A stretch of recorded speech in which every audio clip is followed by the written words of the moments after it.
यद्भद्रं तन्नआसु।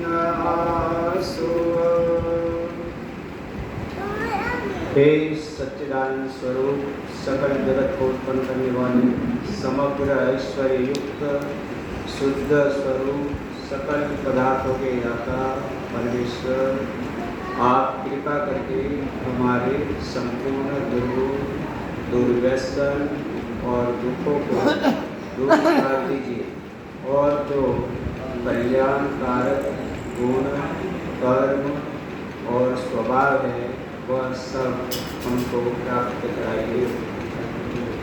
उपस्थित धर्मप्रेमी सज्जनों, माताओं, वीरांगनाओं, प्रियो, आज के सुप्रीम परमपिता परमात्मा की महान कृपा से मुझे साप्ताहिक सत्संग में विचार प्रकट करने का शुभ अवसर प्राप्त हुआ। इसके लिए परमपिता परमात्मा का धन्यवाद, आप सबका भी धन्यवाद। सृष्टि की शुरुआत से देवासुर संग्राम चला आ रहा है। कभी असुर बलवान बन जाते हैं तो उनका शासन होता है, कभी देव बलवान होते हैं तो देवों का शासन होता है।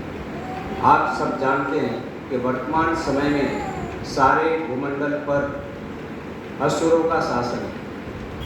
एक भी विश्व में छोटा सा गांव नहीं बचा है जहां आर्यों का, देवों का शासन है। ये सबसे बड़ी दुख की बात है हम सबके लिए, आर्यों के लिए।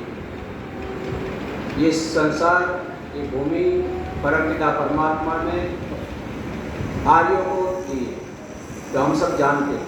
आर्य समाज से जुड़े हुए सबको पता है ये परमात्मा ने भूमि आर्यों को दान दी। लेकिन आर्यों की निष्क्रियता, आलस, प्रमाद के कारण आज ये भूमि, ये संसार असुरों के, राक्षसों के, पिशाचों के हाथ में है और वो हरदम अपने प्रभुत्व के लिए लड़ते रहते हैं।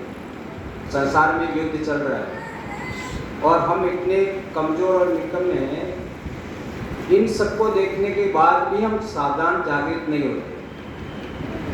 सबसे बड़ी दुख की बात है कि वो 100 साल जीते भी नहीं, और जीते हैं 50 साल, 60 साल, 70 साल तो रोगी होके, ऑपरेशन करके, कटवा पिटवा के जीते। महर्षि दयानंद ने सब कुछ बताया जो हमारे गुरुवर है, एक भी विषय बाकी नहीं रहा। स्वस्थ कैसे रहना, बलवान कैसे बनना, संसार को कैसे स्वर्ग बनाना, सब कुछ लिख के गए। 3 सभाएं बना के गए, राजार्य सभा, विद्यार्य सभा, धर्मार्य सभा। लेकिन हम इसमें भी निष्क्रिय, नाम नाम का कथा कथित भवन करते, कोई इसमें वैज्ञानिकता नहीं डालते, दिन प्रतिदिन इसमें सुधार नहीं करते। काम चलाओ, हम हवन भी काम चलाओ, संध्या भी हमारी काम चलाओ, जो मूलभूत हर आर्यों का कर्तव्य है। ये मैं गलत बोल रहा हूँ, सही बोल रहा हूँ? जो है वही बोल रहा हूँ कि अपने जेब की बात बोल रहा हूँ? अगर ये सही है तो हम कब तक नाटक करते रहेंगे? हम सत्य के आधार पर क्यों नहीं चलते?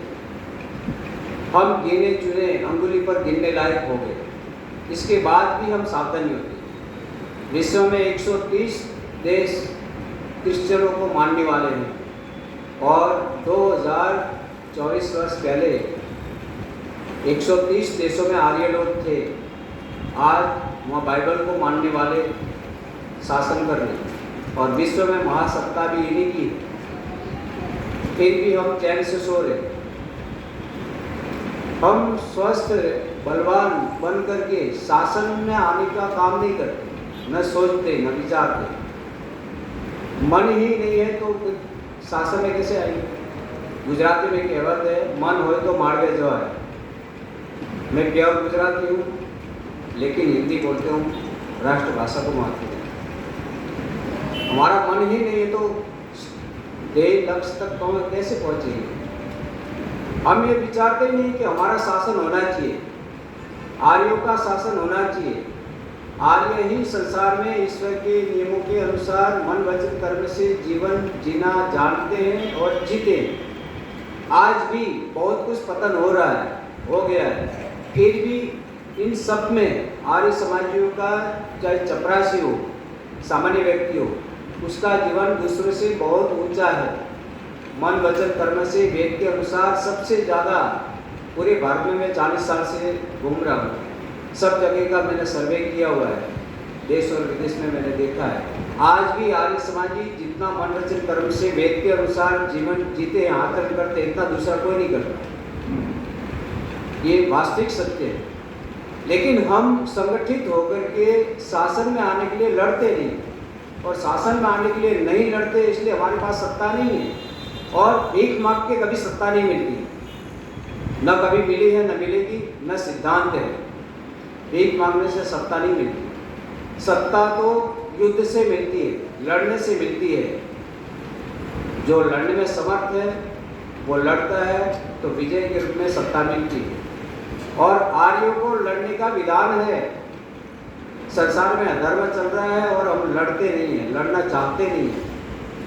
मनुष्य मात्र के दो प्रकार के दुश्मन के, एक अंदर के, एक बाहर के, और वो सतत हर पल हमको नाश कर रहे हैं, हमारे साथ लड़ रहे हैं। 140 रोग है, मन के रोग है, काम, क्रोध, लोभ, मोह, ईर्ष्या, द्वेष। और संसार के अधर्मी, मनमानी करने वाले, आतताई, आतंकवादी, गौ को हनन करने वाले, काटने वाले, इस सब के सब खाने वाले, पीने वाले, उसको सहयोग देने वाले, ये सभी सब अधर्मी हैं जो हमारे दुश्मन हैं। वो रात दिन अधर्म करते रहते हैं, दिमक की तरफ खोखला करते रहते हैं सनातन धर्म को। इनके साथ हमको हरदम लड़ना